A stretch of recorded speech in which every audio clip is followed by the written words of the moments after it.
Hello, good morning student. कैसे हैं आप सब? बहुत बढ़िया। चलो जी, without wasting too much time सीधा मुद्दे की बात पे आया जाए। और मुद्दे की बात ये है कि सर बैंकिंग पढ़ते हुए हो गए हैं काफ़ी दिन। स्पीड चाहे अपनी इफेक्टेड रही हो ड्यू टू ऑनलाइन, लेकिन सर बात समझ आनी चाहिए थी और मुझे लगता है आप लोगों को समझ आई होगी। तो सर नाउ इट्स टाइम कि सर आप अपने इस चैप्टर को फाइनल टच दें। और फाइनल टच कैसे दिया जाएगा? फाइनल टच दिया जाएगा with the practice of questions. तो आज अपने को क्या करना है? आज अपने को 2 या 3 बढ़िया बढ़िया क्वेश्चंस करने हैं, लेवल भी जिनका ठीक हो, कॉन्फिडेंस भी जिससे मिले। तो करें स्टार्ट आज की क्लास को। फिर रेडी आप सब? चलो जी, ठीक है। तो 2 क्वेश्चन सर लास्ट लेक्चर में अपन ने जो रिवाइज किया था या जो पढ़ा था वो पढ़ा था फॉर्मेट ऑफ बैलेंस शीट, कि किस तरीके से 12 शेड्यूल बनेंगे सर। पहले 5 लाइबिलिटी के, अगले 6 एसेट्स के, और 12वां सर वो कंटीजेंसी का, जो बैंक हमेशा रहता ही रहता है कंटीजेंसी में। ठीक, उससे पीछे वाली क्लास में जो अपन ने रिवाइज किया था वो किया था सर प्रॉफिट और लॉस का फॉर्मेट।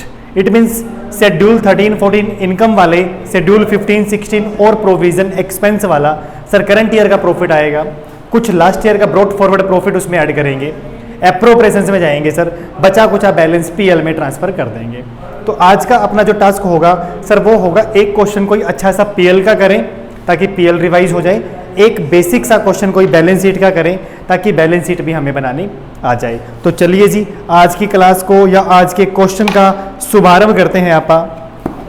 और उसके लिए आप निकालें page number according to my study mate 8.116 sir, practical question number 9, और it is very very last question of chapter. It is very very last. तो आपको चैप्टर के लास्ट में जो क्वेश्चन मिल रहे हैं, इसके बाद से सर कहीं ना कहीं नया चैप्टर स्टार्ट हो जाएगा, ठीक है ना। तो आपने क्या करना है, आपने लास्ट क्वेश्चन निकाल लेना है। एग्जाम्पल नहीं, क्वेश्चन नंबर 9 डन। पढ़ें कि क्या करना है सर। क्वेश्चन के लिए अपने को पहले तो अपना जो व्हाइट बोर्ड है वो 2 हिस्सों में डिवाइड करना पड़ेगा। चलो जी, उसके बाद देखें लास्ट में मैंने पढ़ा prepare the profit and loss account of KLM bank limited for the year ended 31 March 2012। 31 March 2012 वाले साल के लिए क्या बनाए? प्रॉफिट लॉस बनाए। How the profit and loss account will appear in the balance sheet. Balance sheet में कैसे appear होगा कोई ना सर बता देंगे। ओपनिंग बैलेंस वाज निल। आप ये माने कि प्रॉफिट और लॉस का ओपनिंग बैलेंस वाज निल, कोई भी बैलेंस नहीं था प्रॉफिट और लॉस का ओपनिंग, ठीक है। Assuming that the preliminary expenses had been fully written off during this year. Preliminary expense को भी आपने क्या कर दिया है? पूरी तरीके से राइट ऑफ कर दिया है पहले ही साल में या करंट ईयर में। तो बड़ा सिंपल सा क्वेश्चन लग रहा है सर देखने में। 4 लाइनें जो मैंने अभी तक पढ़ी है, बंदा क्या कहता है सर पीएल बनाए। Second time PL balance sheet में कैसे अपीयर होगा या किस अमाउंट से अपीयर होगा वो बताएं। थर्ड टाइम आप एज्यूम कर लें कि पीएल का opening balance is nil. Fourth time आप एज्यूम कर लें क्या? फोर्थ टाइम एज्यूम क्या करना था यार, भूल गए। फोर्थ टाइम एज्यूम करना था, बंदा कहते हैं preliminary expenses had been fully written off. बना देंगे सर, कोई बड़ी बात नहीं है। ये बनाया हमने KLM बैंक का प्रॉफिट और loss account, profit and loss account, और वो भी फॉर द ईयर 31 मार्च 2012। तो चलो जी, ये हमारा कुछ फॉर्मेट होता था पर्टिकुलर। और ये रही जी शेड्यूल नंबर, और ये रहा अमाउंट एज ऑन 31 मार्च 2012। बोलो जी ओके है कि नहीं है? ओके है सर। फॉर्मेट थोड़ा सा छोटा ही बनाना पड़ेगा अपने को, तो ना स्पेस की दिक्कत हो जाती है। इनकम सबसे पहला इंटरेस्ट अर्न, ध्यान है शेड्यूल नंबर 13। उसके बाद अदर इनकम याद होगा schedule 14। Total income that is a.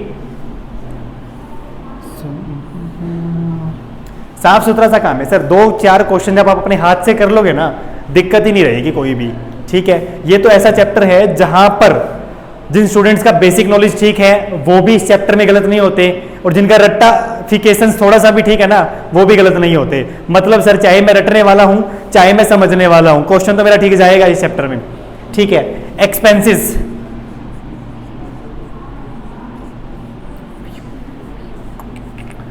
Expenses की बात करोगे तो सबसे पहला interest expended, schedule number 15। Other expenses, schedule number 16। Provision and contingency, no schedule.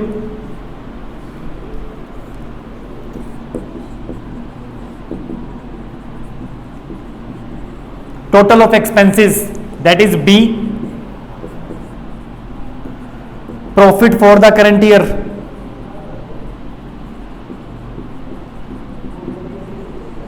that is A minus B. Brought forward balance of last year,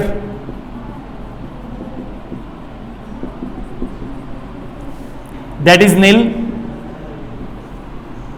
Total amount available,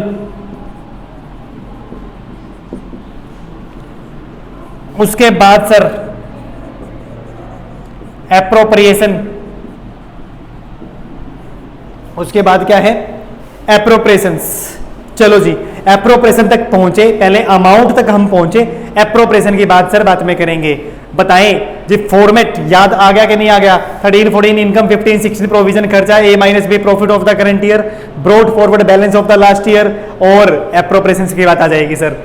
चलो जी बहुत बढ़िया, ये लो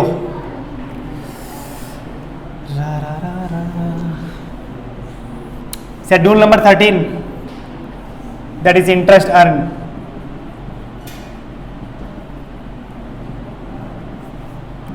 schedule number 14, that is commission. Commission भी क्या sir? Schedule का नाम तो अदर इनकम है, अदर इनकम। शेड्यूल का नाम क्या है? Other income. Schedule number 15, that is interest expanded.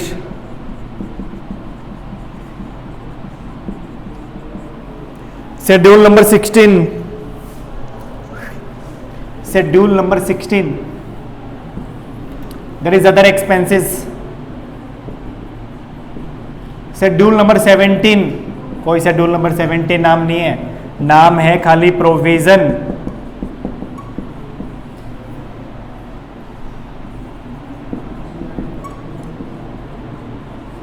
And contingency. ये लो जी बन जाएगी बात, लटकते झटकते ही सही मंजिल तक पहुंच ही जाएंगे। तो प्रॉफिट लॉस का फॉर्मेट था शेड्यूल सा, अब फटाफट से अमाउंट उठाना है और अमाउंट अपने को लिखना है। और कोई भी क्वेश्चन इनिशिएट करने से पहले अपने को पता है क्या कि सर अपने को एडजस्टमेंट को रीड आउट करना होता है, तो रीड आउट कीजिए एडजस्टमेंट क्या कहती है हमें। हाँ जी, तो ऊपर ट्रायल बैलेंस की फॉर्म में कुछ डाटा गिवन है। Following figures are extracted from the books of KLM bank limited as on 31 March 2012। चलो जी मैंने अभी नहीं पढ़ा इन आइटम्स को। उसके बाद बंदा हमें कहता है क्या, the following further information is given. Point number 1, customer to whom a sum of rupees 10 lakh was advanced. एक कस्टमर जिसको हमने 10 लाख रुपए एडवांस दिए थे, एक कस्टमर जिसको हमने 10 लाख रुपए एडवांस दिए थे, हैज बिकम इंसॉल्वेंट, वो इंसॉल्वेंट हो गया। वाह।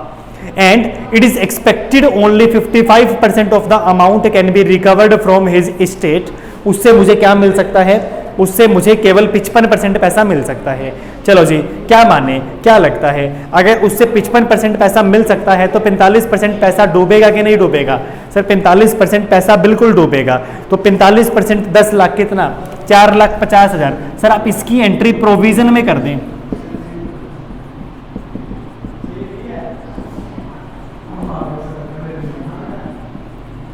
Provision for bad debts 4,50,000। एक कस्टमर जिसको 10 लाख रुपए उधारे दिए थे, अब मुझे लगता है वो हमें केवल और केवल कितना पैसा देगा? 55%। सेकंड आसान सा था सर, खर्चा होगा कि नहीं होगा? पीएल में जाएगा कि नहीं जाएगा? सर कोई चीज प्रोविजन में भी जा रही है तो इनडायरेक्टली वो पीएल में जा रही है। Second point of time. There was also other debts for which a provision of 2 lakh was found necessary. ये लो सर, कोई और भी ऐसे डेब्ट्स हैं जिनके ऊपर 2 लाख का प्रोविजन क्या है, नेसेसरी। तो सर मैं इसी में 450 प्लस 2 लाख कर दूं 650, 450 का एक डेटर्स के ऊपर और 2 लाख का अदर्स डेटर्स के ऊपर। Point number 3, rebate on bill discount. Rebate on bill discount sir पुराना नाता है अपना रिबेट ऑन बिल डिस्काउंट से। Rebate on bill discount on 31 March 2011 was rupees 15,000, was rupees 15,000। कितना था सर, 15,000 था, और 31 मार्च पे कितना था, 20,000। अगर आपको ध्यान हो तो यहां पर आपको आएगा कोई ना कोई इंटरेस्ट एंड डिस्काउंट, उसमें हम प्लस कर देंगे सर ओपनिंग रिबेट, और माइनस उसमें हम कर देंगे क्या, क्लोजिंग रिबेट। चलो जी एक बार साथ में देख ही लें, it will be better. Interest and discount received पहली आइटम है हमारे पास 3800,160, 3800,160। ओपनिंग रिबेट कितना था एडजस्टमेंट में, ओपनिंग रिबेट था सर 15,000, ये प्लस हो जाएगा, और जो क्लोजिंग रिबेट है 20,000 वो माइनस हो जाएगा, और ये आ जाएगा। वैसे तो आप इसको कैलकुलेटर पे ही कर लेते हैं भाई, 3800,160 माइनस 15 नहीं माइनस 20 था प्लस 15, तो ये आ गया सर 37,95,160, 37,95,160। चलो जी मैंने 3 एडजस्टमेंट पढ़ ली है, और मुझे ना बहुत ज़्यादा आसान लगी। पहला कहते हैं एक कस्टमर से 4.5 लाख डूब सकते हैं, दूसरा अदर कस्टमर से 2 लाख डूब सकते हैं, तीसरा रिबेट ऑन बिल डिस्काउंट, कुछ ओपनिंग है और कुछ क्लोजिंग है। तो सर जो ओपनिंग है वो हमेशा क्या होगा, प्लस होगा, जो क्लोजिंग है वो क्या हो जाएगा, माइनस हो जाएगा। ठीक है जी बात। Point number 4, income tax of rupees 2 lakh is to be provided. ध्यान है ना, इनकम टैक्स, अगर इस एडजस्टमेंट को मुश्किल बनाना होता तो मैं आपको कहता 20% इनकम टैक्स लगा दो भाई, लेकिन मैंने मुश्किल नहीं बनाया, मैंने आपको अमाउंट वाइज बताया कि इनकम टैक्स आप प्रोवाइड करें कितना, 2 लाख। तो इनकम टैक्स प्रोविजन कितना आ जाएगा जी, 2 lakh.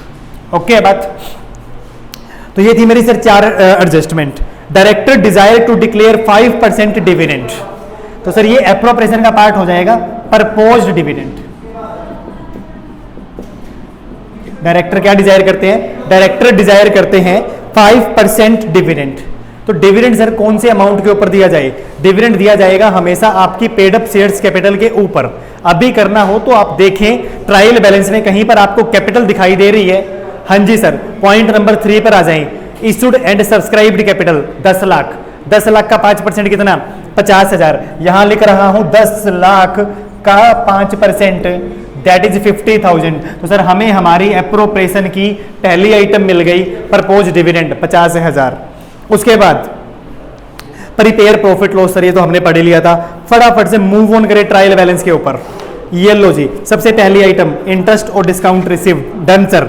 Interest paid on deposit, interest paid है तो सर आपका हाथ भी ऐसा ही चलना चाहिए, इंटरेस्ट पेड ऑन डिपॉजिट, कि हमने अपने डिपॉजिट के ऊपर इंटरेस्ट पे कर दिया कितना, 22,95,360, 22,95 कितना 360। Issued and subscribed capital, sir अगर बनानी होती बैलेंस शीट तो शेड्यूल नंबर 1 में डाल भी देता, लेकिन नहीं बनानी भाई, काहे का टेंशन है बोलो, छोड़ दो। सैलरी एंड अलावेंस, सर इतना पढ़ने के बाद, इतना रटने के बाद अब ये तो समझ आ ही गया कि सैलरी और अलावेंस जाना चाहिए सर शेड्यूल नंबर 16 में, और अमाउंट कितना 250।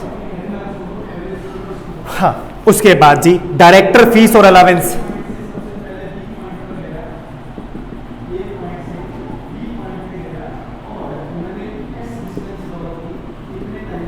$35,000। उसके बाद rent and tax paid 1 lakh. ये रेंट और टैक्स, ये इनकम टैक्स नहीं है भाई, ठीक है ना, 1 लाख। उसके बाद पोस्टेज एंड टेलीग्राम 65,340,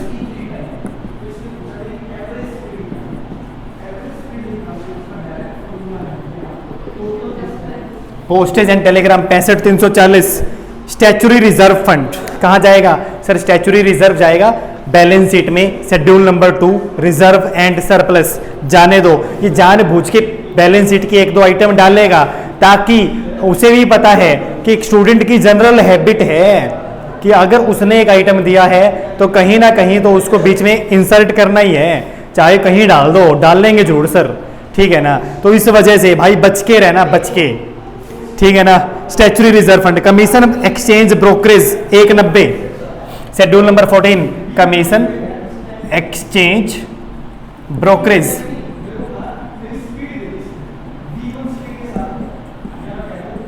1,90,000। उसके बाद रेंट रिसीव्ड, किसी भी चीज का रेंट हो सकता है, लॉकर का हो सकता है, कोई एक्स्ट्रा हो सकता है, 72,000। रेंट रिसीव्ड के बाद profit on sale of investment 225,800, याद आया प्रॉफिट होगा तो यहां plus, profit on sale of investment 225,800। उसके बाद sir depreciation on assets schedule 16 में डाल दो सर,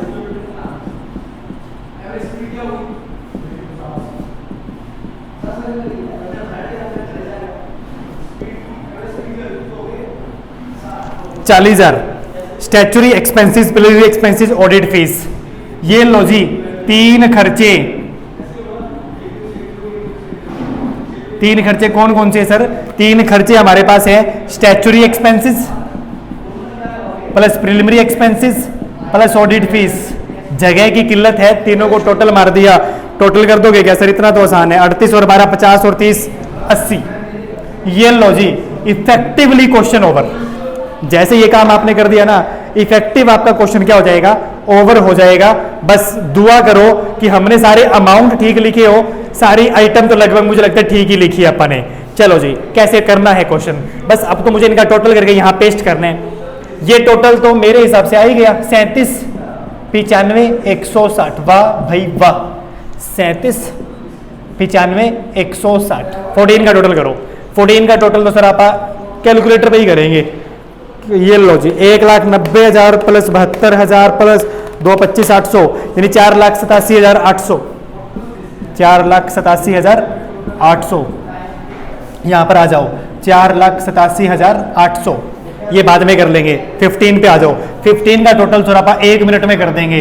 22,95 360, 22,95 360।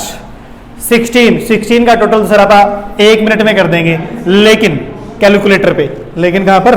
कैलकुलेटर पे। 250 285 165 340 40 और 80 120 5,70,340 5,70,340। आओ सर आओ, यहां आओ, 570 340 प्रोविजन, इसका टोटल आप बिना कैलकुलेटर ही कर देंगे यार। 6 और 2 8 50, 6 और 2 8 50, 6 और 2 8 50 हो गया सर प्रोविजन एंड कंटीजेंसी। बस अब क्या करना है मुझे? अब मुझे करना है ऊपर से टोटल सर 37 95 160, 37 95 160 प्लस 487 800, कुल मिला के हो गया सर 42 85 960, सॉरी 42 82 960। वापस करके देखिए, क्या पता नहीं क्यों डाउट सा आ गया। 42 82 960 एक बार वापस कर लेते हैं।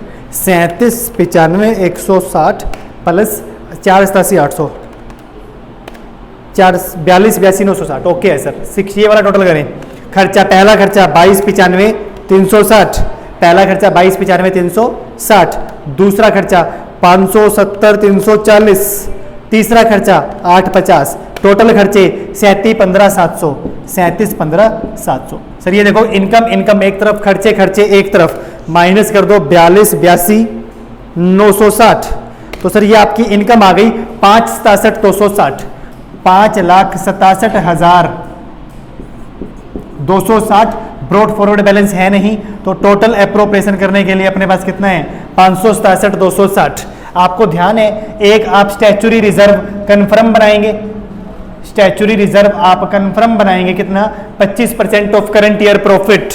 वैसे इसने लिखा भी है transfer 25% of its profit to the reserve fund. देखिए ना कितना प्रॉफिट आपके पास, 567 260, करंट ईयर का प्रॉफिट 567 260 का 25% दैट इज 141,815, 141,815, और बाकी अमाउंट बैलेंस शीट में जाएगा पीएल के नाम से, पीएल के नाम से, -50,000। तो सर ये आना चाहिए 375,445, 375,445, जिससे ये टोटल भी मेरा हो जाएगा 5,6,7,2,6,0। और अब आपने मिलाया बुक से इसका आंसर, और अगर ये हो गया गलत तो सही करेंगे। देखो फटाफट, मैं तो लास्ट वाला ही देख रहा हूं, प्रॉफिट और लॉस में ट्रांसफर जो है 375,445, बस भाई बस, अगर ये मिल रहे हैं ना तो पक्की बात है लगभग लगभग सारी आइटम अपनी मैच कर रही होगी। तो it was our question number 9, it was our question number 9, जो कि प्रॉफिट और लॉस का था। अच्छा एक बात आप मेक श्योर करें, कल को कभी भी जब पीएल का क्वेश्चन बनाना आएगा ना, इससे बड़ा और इससे मुश्किल, इससे बड़ा और इससे मुश्किल नहीं आएगा। हाँ, डिपेंड करता है कि हमारी प्रैक्टिस कितनी है, हमारी लर्निंग पावर, क्रैमिंग पावर वो कितनी है, हमारा अर्थमेटिकल एक्यूरेसी कितना है, हमारा कंसंट्रेशन कितना है, ठीक है ना। ये सारी चीजें अगर ठीक एप्रोप्रिएट होंगे ना तो मेरा क्वेश्चन जो है कंफर्म है, 10 नंबर का क्वेश्चन है एग्जाम के अकॉर्डिंग्स। चलो जी, कंसीडर करें, कोई बात पूछोगे तो आप कैसे यार ऑफ ऑनलाइन में ना, चलो तो जाने देते हैं। और सर अगला क्वेश्चन करवा दो without wasting too much time. आओ सर आओ, मूव करते हैं अगले क्वेश्चन की तरफ। एक मिनट रुके, मैं इसको थोड़ा सा साफ कर लूं। सर अगला क्वेश्चन बैलेंस शीट का करेंगे तो कोई भी फॉर्मेट अपने काम नहीं आने वाला है, इसीलिए हमें ये सारी मेहनत वापस करनी पड़ेगी।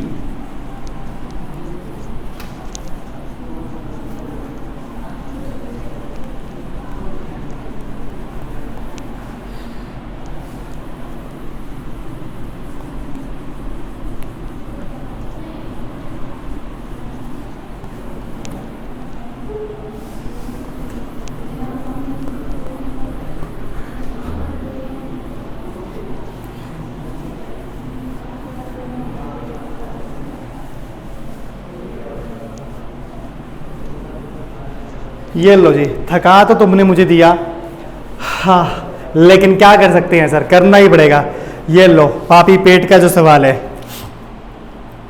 आए आप लोग शिफ्ट करें सर बैलेंस शीट। अब बैलेंस शीट में ना मेरे पास दो ही ऑप्शंस हैं, एक ऑप्शन तो ये सर कोई इजी क्वेश्चन करवाया जाए पहला, और एक कोई बहुत बड़ा क्वेश्चन करवाया जाए। लेकिन बहुत बड़ा क्वेश्चन अगर आप करेंगे जिसे बैलेंस शीट पीएल दोनों बनाना होगा, तो मुझे लगता है अपना व्हाइट बोर्ड है या इसका जो स्पेस है ना वो उतना सफिशिएंट नहीं है कि मैं अगर मान लिया जाए उसमें बैलेंस शीट बनवाऊं और यहां तक पीएल बनाऊं, तो sir what about schedule, schedule तो सर फिर अपने इस गेट पे ही लिखने पड़ेंगे। इसलिए सर एक बार बेसिक क्वेश्चन से स्टार्ट करते हैं, इस प्रॉब्लम को फिर दूसरे तरीके से कभी सॉल्व करेंगे। तो आए सर पहले एग्जाम्पल के ऊपर आप आ जाएं, यूनिट नंबर 6, एग्जाम्पल नंबर 2-3 मैं कवर कर चुका हूं, एग्जाम्पल नंबर 1 पे मूव करें। एग्जाम्पल नंबर 1 6th यूनिट का पहला एग्जाम्पल है, और पढ़ें करना क्या है अपने को। From the following informations, from the following information prepare a balance sheet of ADT international bank as on 31 March 2011 giving the relevant schedules and also specify any 4 principal accounting policy. Sir कुछ नहीं करना, balance sheet बनानी है, साथ में schedules बनाने हैं, साथ में थ्योरेटिकल नॉलेज रिफ्लेक्ट करना है कि मैंने किस प्रिंसिपल को फॉलो किया है, ठीक है ना, मैंने किस प्रिंसिपल को, किस अकाउंटिंग पॉलिसीज को फॉलो किया है वो भी बताने हैं। तो बताएंगे सर, क्यों ना बताएंगे, बिल्कुल बिल्कुल बताएंगे सर। बैलेंस शीट सर एक काम कर दो, जैसे आपने पीएल में साफ सुथरा सा फॉर्मेट बनाया था ना, वैसा फॉर्मेट साफ सुथरा सा सर बैलेंस शीट का और बना दो। सर ये क्या बात है बताओ सर, बैलेंस शीट का फॉर्मेट बनाना पड़ेगा अब।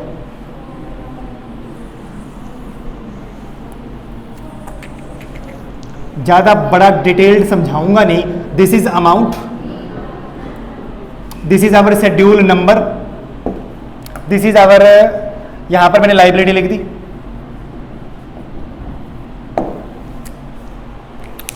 ठीक है सर बन जाएगा। अच्छा एक बात बताओ यार, फॉर्मेट बनने के बाद करना क्या, चिपकाना तो है, चिपका देंगे सर।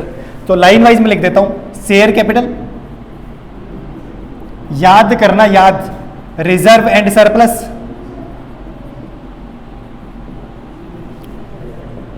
डिपॉजिट, बोरोविंग और अदर।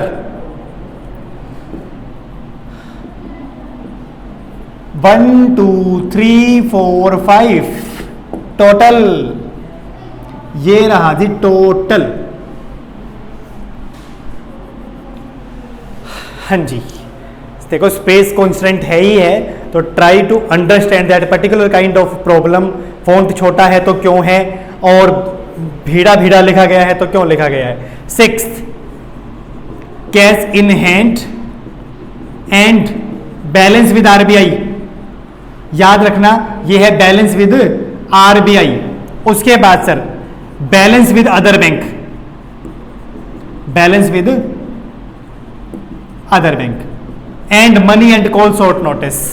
देखो जी स्पेस कॉन्स्टेंट है, इसीलिए मैंने इसको थोड़ा सा ना पूरा नहीं लिखा है, मैंने स्टार्टिंग का नेम यूज किया है। 8th, investment. 9, advances. 10, fixed assets. 11, other assets. Total.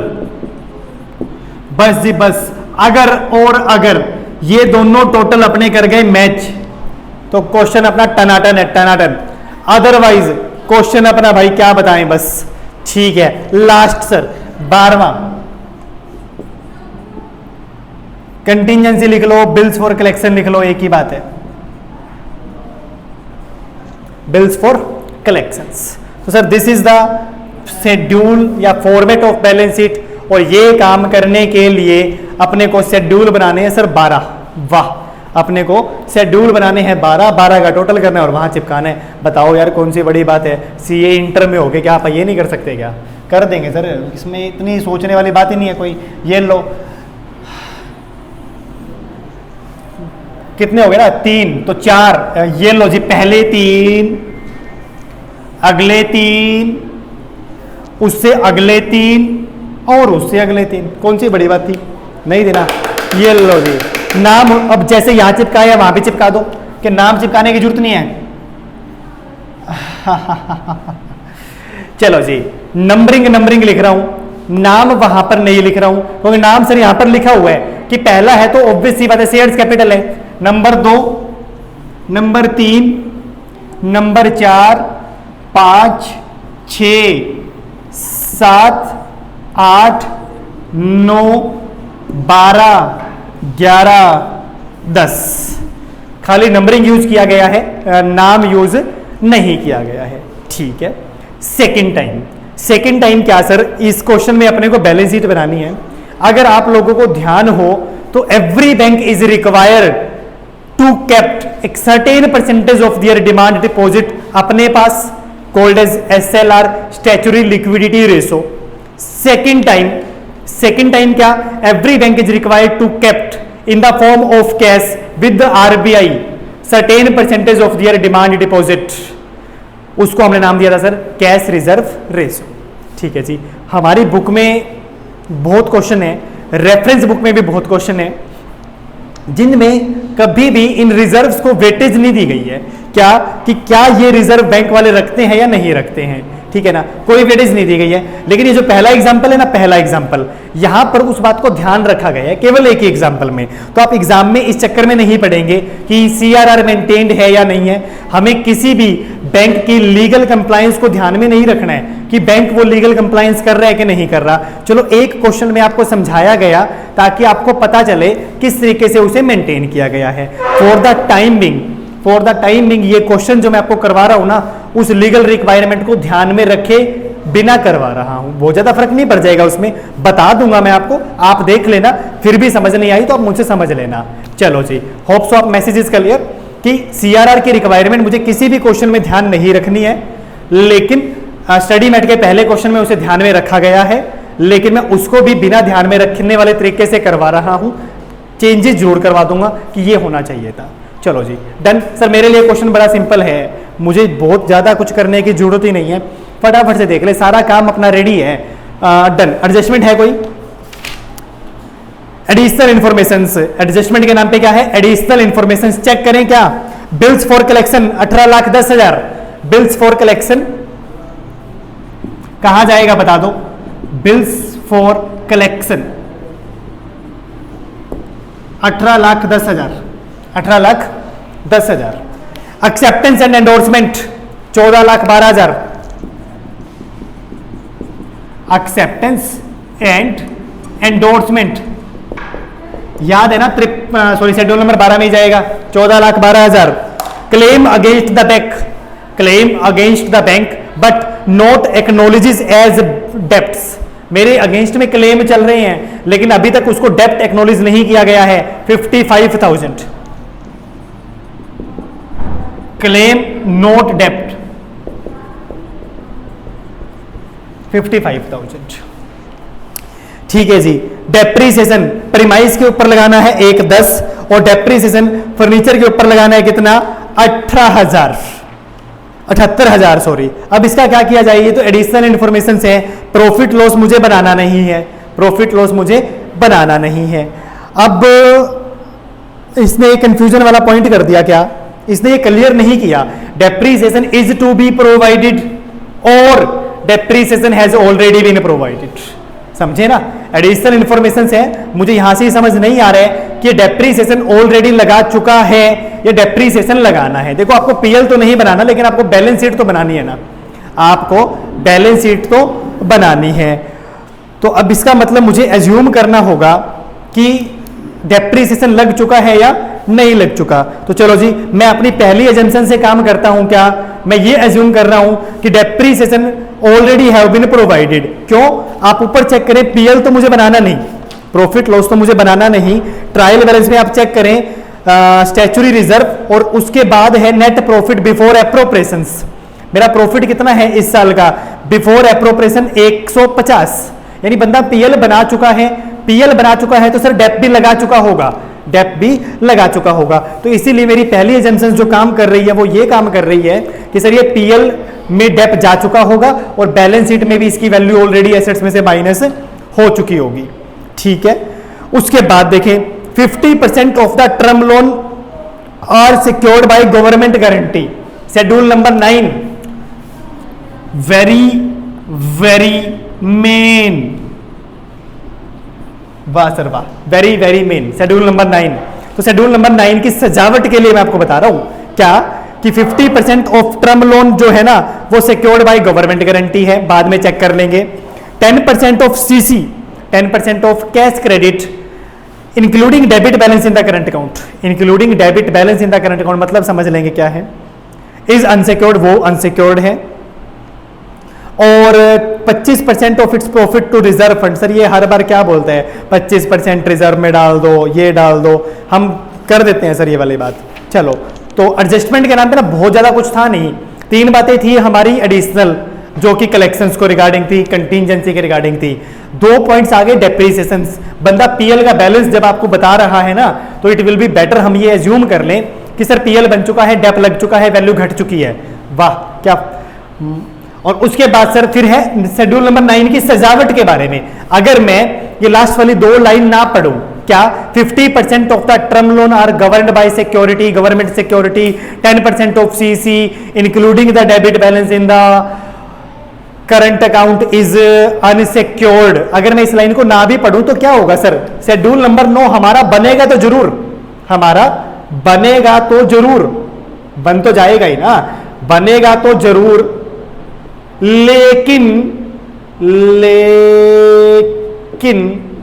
सजेगा नहीं, लेकिन सजेगा नहीं। सजाना भी अपने को भाई, अपने को सजाना भी है, बनाना नहीं है। शेड्यूल नंबर इन सबको बनाना है, इन सबको बनाना है, लेकिन इसको सजाना भी है। तो सर सजाने के लिए तो इंफॉर्मेशन अपने को मिली गई सर, कोई दिक्कत वाली बात नहीं है, किसी भी तरीके की डरने की जरूरत नहीं है क्वेश्चन से बिल्कुल भी। ठीक है ना? चलो जी, बस तो कुछ था ही नहीं सर, अब तो पिक एंड ड्रॉप है सर। इस ये काम करने में तो अब हम माहिर हैं, expert, we are the expert sir copy paste करने में। Yes sir yes. Share capital, shares capital है 198 करोड़, तो कहां जाएगा बोलो सर? इसमें इतना क्या सोचना, इसमें इतना क्या सोचना। Share capital 198, share capital 198। Statutory reserve sir, इसमें भी इतना क्या सोचना सर, ये तो पहले वाला बैलेंस है स्टैचुरी रिजर्व का। चेक करना मैं शेड्यूल नंबर 2 में क्या लिख रहा हूं, स्टैचुटरी रिजर्व। स्टैचुटरी रिजर्व कितना है मेरे पास 210। बाकी बातें बाद में, बाकी बातें बाद में, एक बार सर मैंने लिख दिया। चलो अब आओ net profit before appropriations. Net profit before appropriations 150। ये आओ सर पीएल। एक मिनट, मैंने ना नेट प्रॉफिट को भी छोड़ दिया। प्रॉफिट और लॉस में मेरा बैलेंस ऑलरेडी कितना है 412। चलो देखो ये सारे रिजर्व्स हैं। स्टैच्यूटरी रिजर्व भी मेरा रिजर्व है, नेट प्रॉफिट भी मेरा रिजर्व है, पीएल भी मेरा रिजर्व है। लेकिन सर पीएल को एप्रोप्रिएट करना है। प्रॉफिट और लॉस है कितना 150। तो क्या करें आप 150 का 25%, 150 का 25% दैट इज 37.5। सर ये आप स्टैच्यूटरी रिजर्व में ऐड कर दो और रिमेनिंग जो बच गया 112.5 सर इसको आप कहां ऐड कर दो पीएल में। अगर आपने इस क्वेश्चन में पीएल बनाया होता ना तो फिर आपको ये वाला पॉइंट आसान लगता, उतना भी मुश्किल नहीं है। तो मैं क्या कर रहा हूं sir, plus addition 37.5 plus addition 112.5 sir, जिससे ये हो गया 247.50 और जिससे ये हो गया 400 और 500 524.50। बन गई ना बात? हाँ सर हाँ बन जाएगी, एक बार आराम से करके देख लेना, बन जाएगी। उसके बाद सर शेड्यूल नंबर शेड्यूल तो क्या sir, next item fixed deposit saving deposit. Fixed deposit और सेविंग डिपॉजिट चेक करेंगे कितना कितना है। फिक्स्ड डिपॉजिट मेरे पास है 517 और सेविंग डिपॉजिट है मेरे पास 450। डिपॉजिट में आ जाऊं ना, फिक्स्ड डिपॉजिट और सेविंग डिपॉजिट, और क्या सेविंग डिपॉजिट, फिक्स्ड डिपॉजिट और सेविंग डिपॉजिट। फिक्स्ड डिपॉजिट मेरे पास है, सॉरी पीएल था 412 तो ठीक है। फिक्स्ड डिपॉजिट फिर मेरे पास है 517 और सेविंग है 450। 517 450 ओके है जी बात। सेविंग डिपॉजिट के बाद चला जाए करंट अकाउंट। सर डेबिट भी है क्रेडिट भी है। कुछ कस्टमर का करंट अकाउंट नेगेटिव चल रहा है जिससे मैं इंटरेस्ट चार्ज करता हूं, ज्यादातर करंट अकाउंट में पैसा रहता है मेरा। तो सर अगर करंट अकाउंट नेगेटिव हो जाए 28 हो जाए तो बताओ ना, बताओ बताओ और बताओ और बताओ और बताओ कहां current account schedule number 9 sir. Current account schedule number 9 sir लेना है तो क्या बन गया एडवांस बन गया और देना भी है कितना 520.12 देना है तो कहां सर डिपॉजिट 520.12 बन गई सर बात।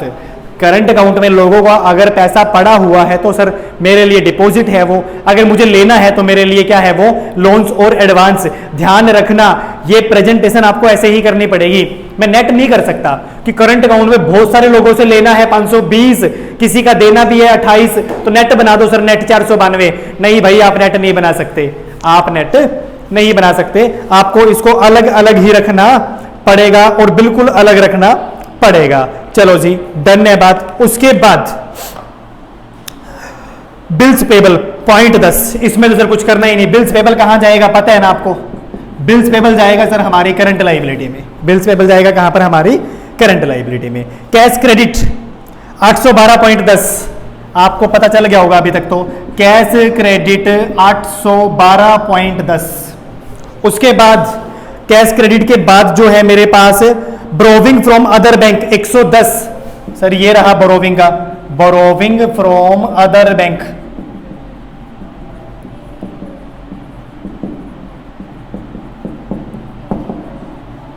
बोरोविंग फ्रॉम अदर बैंक कितना 110। उसके बाद कैश इन हैंड 160.15 और cash with RBI 37.88। Cash in hand 6 में आ जाऊं ना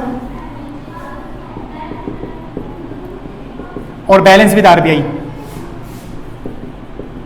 सर दोनों ये शेड्यूल 6 की आइटम है। कैश इन हैंड मेरे पास है 160.15 37.88 160.15 37.88। Cash with other bank 155.87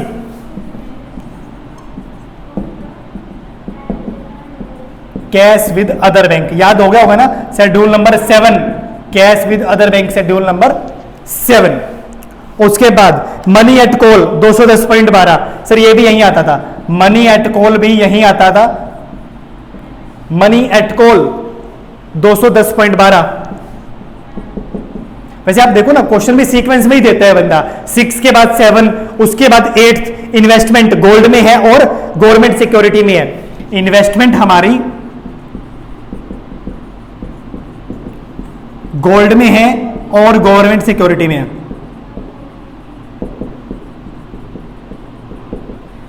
gold में है और गवर्नमेंट सिक्योरिटी में है। गोल्ड में है 55-23 110-17, 55-23 110-17। उसके बाद प्रीमाइस प्रीमाइस कितना है 155-70। फिक्स्ड इसमें आ जाओ ना, फिक्स्ड एसेट्स में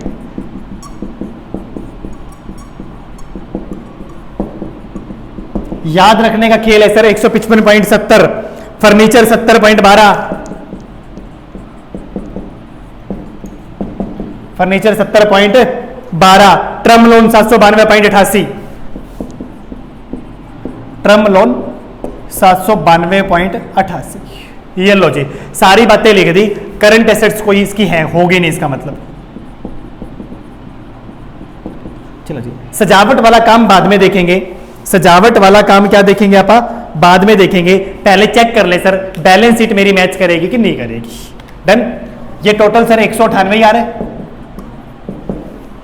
ये टोटल सर मेरा आ रहा है 247.50 प्लस 524.50, कुल मिला के सर 772। ये टोटल सर मेरा आ रहा है 517, 450, 520.12, 1487.12। शेड्यूल 4 मेरा सर बना बनाया है 110, ये 0.10, 160 और 37 197 198.03, 160.15, 37.88 यानी 198.03। सर ये वाला 155 और 201 356.99, ये वाला सर 55 और 110 165.40, ये वाला सर 812 जो मेन है इनका 28.10 और 792.88, ये लो सर 1632.98। ये शेड्यूल नंबर 9 हो गया सर। शेड्यूल नंबर 10 सर 155 और 70 15 7 22 225.82। करंट एसेट्स कुछ है नहीं, ये वैसे मेरे किसी काम का नहीं है, लेकिन सर करने में क्या जाता है, करने में क्या जाता है 32,77,000। सर ये टोटल था। अब मेरे 5 का टोटल और 11 अगर ये मैच करता है तो क्वेश्चन ओके है सर। 198 772 1487.12, उसके बाद 110 और उसके बाद 0.10, उसके बाद क्या 0.10। 6th में मेरे पास आया था सर 198.03, 7 में मेरे पास आया है 356.99, 8th में मेरे पास आया है 165.40, 9 में मेरे पास आया है 1632.98, 10 में मेरे पास आया है 225.82, 11 अपने पास है नहीं। हो एक बार टोटल और कर लेते हैं, फिर बात करेंगे थोड़ी सी। और बात भी क्या करनी है सर, इतना बड़ा क्वेश्चन करने के बाद कुछ भी अलाउड नहीं है। ये आया है सर 2567.22, 2567.22, 198.03, 356.99, 165.40, 1632.98, 225.82, 2507.22। फर्क एक बार चेक कर ले। 198.03, 356.99, 165.40, 198.03, 356.99, 165.40, 1632.98, 225.82। 2507.22 सर वो था 2567.22, 12 का फर्क पड़ गया। एक बार 198, 772, 1487, 1487, 549, 514, 70 ठीक है, 110 ठीक है, 0.10 ठीक है, 198.03 ओके है, 356.99 ओके है, 165.40 ओके है, 1632.98 ओके है, फिक्स एसेट्स 225.15 और साथ 22,225.82 ओके है सर। ये लो, इसमें सर कोई ना कोई छोटी मोटी क्लैरिकल मिस्टेक हमने कमिट कर दी, जिसकी वजह से हमारा थोड़ा सा फर्क पड़ रहा है 2560 और 2579। एक बार let me check the answer, check करने क्या पता कुछ हेल्प हो जाए। 198, 793, ये 793 इनका रिजर्व एंड सरप्लस चेक करें एक बार। 231 स्टैचुरी रिजर्व चेक करना, स्टैचुरी रिजर्व सर 231 है इनका, स्टैचुरी रिजर्व कितना है इनका 231, तो हमने 210 कहां से लिख दिया भाई, स्टैचुरी रिजर्व है 231, तो अगर ये 231 है तो ये हो गया सर 258.50 और 258 और 524, एक मिनट, 258.50 प्लस 524.50, ये आ गया सर 783, ये आ गया कितना हमारे पास है 783, मैंने क्या कर दिया सिट, हाँ जी टोटल आ गया सर हमारे पास 783। एक बार वापस चेक कर लो, 231 और 37 268 और टोटल आ गया 2793। एक बार वापस से कर लेते हैं, 268.50 प्लस 524.50, जिससे ये आ जाएगा सर मेरा 793। तो एक मिस्टेक हमारी ये हो गई, ये 21 का फर्क पड़ेगा यहाँ से 793। उसके बाद सर, उसके बाद अगर आप चेक करते हैं तो 1487.12 हमारा ओके है, 110 हमारा ओके है, 0.10 हमारा ओके है, 2588.22। तो चलो जी, ज़्यादा मेजर मिस्टेक नहीं थी, एक हमने बस यहाँ पर कुछ लिखने में देखने में गलती कर दी, जो 231 था हमने 210 लिख दिया। चलो जी, उसके बाद ये हमारे दो मैच करेंगे ही नहीं, 225.82 ओके है, 1632.98 ओके है, 165.40 ओके है, और यहाँ पर इसका टोटल हमारे आ रहा है, इसका आ रहा है जी 219.63 प्लस 344.39 यानी 564.02, और हमारा यहाँ पर थोड़ा सा फर्क है बस। चलो जी, 6 और 7 को एक बार चेक कर लो, यहाँ पर कोई ना कोई वापस से मिस्टेक है हमारी। सिक्स में था सर हमारे पास कैश इन हैंड 160.15 ओके है, और cash with RBI 37.88, cash with RBI कितना था 37.88, तो 160.15 प्लस 37.88 198.03 ओके है सर हमारे अकॉर्डिंग, ठीक है। उसके बाद 7th पे आ जाओ सर, 7th 155.87 प्लस 210.12 यानी सर 365.99। हाँ, ये हमसे वो गलती हो गई वापस, ये 356 कैसे आ गया, ये भी 201 नहीं है, ये 210 है, ये क्या है 210, तो 56 की जगह ये क्या है 65, तो 56 की जगह ये क्या है 65, और 79 की जगह ये क्या है 8। चलो जी, तो चलो थैंक गॉड हमने कोई कंसेप्चुअल मिस्टेक इस क्वेश्चन में नहीं की थी। इतने बड़े क्वेश्चन में दो जगह ऐसा हो गया कि हमने वहां से अमाउंट देख के लिखने में उसको थोड़ा सा गलत कर दिया। चलो जी, तो ये था मेरा क्वेश्चन। अब आप समझे सर क्वेश्चन का डिफिकल्टी लेवल क्या है। क्वेश्चन का डिफिकल्टी लेवल यही है सर, इतने बड़े क्वेश्चन में टोटलिंग सही नहीं हुई, एक अमाउंट सही नहीं लिखा गया, तो कोई ना कोई, चलो ये तो अपने पास सॉल्यूशन था, फटाफट से अपन शेड्यूल्स के टोटल मैच करे, लेकिन consider if we are in exam तो सर फिर तो करते रहो बस, फिर तो छोड़ दो सर, जो बैलेंस शीट बन गई वो बन गई, जितना मैच हो गया वो हो गया, सामने वाले की दया वो हमें उस पर कितने नंबर दे देगा। चलो जी, अब दो बातें और करते हैं सर, सजाने वाली बात कर लो, सजाने वाली बात आप करें तो अपने को इसका कोई भी रोल नहीं है। ये लो जी, इन्वेस्टमेंट को मैंने यहां से क्या कर दिया, गायब कर दिया। सजाओगे तो कैसे सजाओगे आप इसको, सिक्योरिटी वाइज। शेड्यूल नंबर 9 का दूसरा हिस्सा कैसे बनेगा आपका, सिक्योरिटी वाइज। क्यों, उसने मुझे शायद सिक्योर्ड और अनसिक्योर्ड की बातें बोली थी ना, कि 50% of term loan are secured by government guarantee. तो इतना लोन है हमारा, इतना एडवांस है हमारा, इसमें से सिक्योर्ड बाय गवर्नमेंट गारंटी कितना है टर्म लोन का आधा 792.88 का आधा 792.88 का आधा दैट इज 396.44।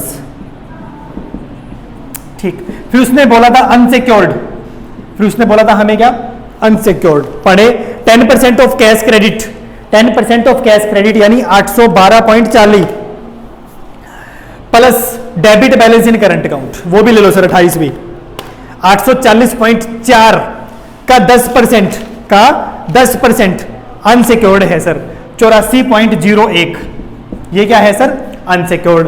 तो ये अनसिक्योर्ड है सर, वो सिक्योर्ड बाय गारंटी है, तो जो बैलेंस बच गया ना बैलेंस, वो क्या होगा, वो होगा sir secured by tangible assets, क्योंकि अनसिक्योर्ड तो बंदे ने बता ही दिया, secured by tangible assets. Total कितना है 1632.98, 1632.98 मेरा टोटल है, जिसमें से 396.40 मेरा गारंटी है, 84.01 मेरा क्या है, अनसिक्योर्ड है सर। 1152.53 की बैलेंसिंग फिगर जो आएगी वो बच जाएगा मेरे पास क्या। तो ये सर शेड्यूल नंबर 9 का पहला पार्ट है, शेड्यूल नंबर 9 का ये दूसरा पार्ट है, दोनों में ये 1632.98 आएगा, ये 1632.98 आएगा। तो इस क्वेश्चन की हेल्प से शायद अब आपको आइडिया हो गया होगा कि सर ये फाइनेंशियल स्टेटमेंट के क्वेश्चन हमें कैसे परफॉर्म करने हैं। अभी भी इसमें एक पॉइंट हमारा रह गया होगा क्या, CRR वाला।